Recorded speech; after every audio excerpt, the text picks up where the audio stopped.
Hello बच्चों, let's see this question. The question says decrease in species diversity in tropical countries is mainly due to. तो question हमसे पूछ रहा है कि जो ट्रॉपिकल कंट्रीज हैं वहाँ की स्पीशीज डाइवर्सिटी डिक्रीज होती जा रही है, तो इसका रीजन क्या है। हमें 4 पॉसिबल ऑप्शंस दिए हुए हैं, जिसमें से जो करेक्ट है उसे हमें सिलेक्ट करना है। तो क्वेश्चन के लिए जो की कॉन्सेप्ट रहेगा, it is going to be species diversity. तो यहाँ पर हम देखेंगे कि आखिर इस टर्म का मतलब क्या है एंड हमें इसमें क्यों एक डिक्रीज देखने को मिल रहा है। तो ये जो है एक इजी क्वेश्चन है। सो ये जो टर्म है इसे यूज किया जाता है फॉर ऑल द स्पीशीज, भले ही वो प्लांट हो या एनिमल, जो कि किसी पर्टिकुलर एरिया या फिर कम्युनिटी में रह रहे हों। तो अलग अलग तरीके के जितने भी स्पीशीज हैं वो सब इसमें आते हैं। जितने अलग स्पीशीज उतनी ज्यादा डाइवर्सिटी।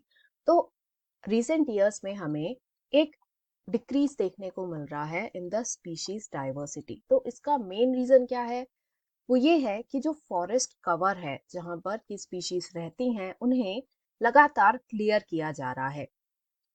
तो इसके दो मेन रीजन है। पहला कि जो लैंड है वो अवेलेबल हो जाएगी for farming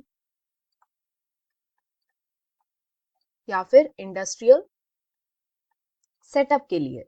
as well as जब फॉरेस्ट क्लियर होगा तो हमें वुड मिलेगा पेड़ों का, जिसे हम कमर्शियल पर्पस के लिए यूज कर सकते हैं। तो इस तरीके से जब फॉरेस्ट क्लियर किए जाते हैं तो इसे एक टर्म से डिनोट किया जाता है, that is deforestation.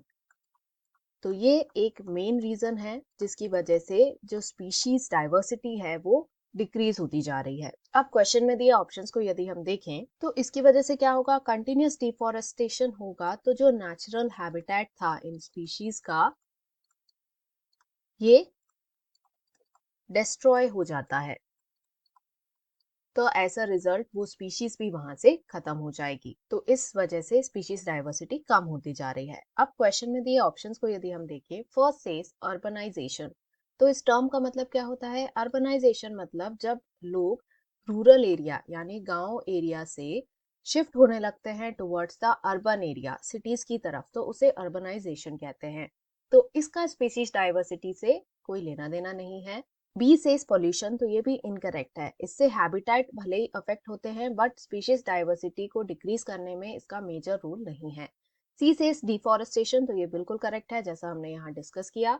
D says soil erosion, तो ये इनकरेक्ट है। तो इन सब को देखकर हम कह सकते हैं क्वेश्चन का जो करेक्ट आंसर है it is option c, that is deforestation. Hope you understood it well. Best of luck.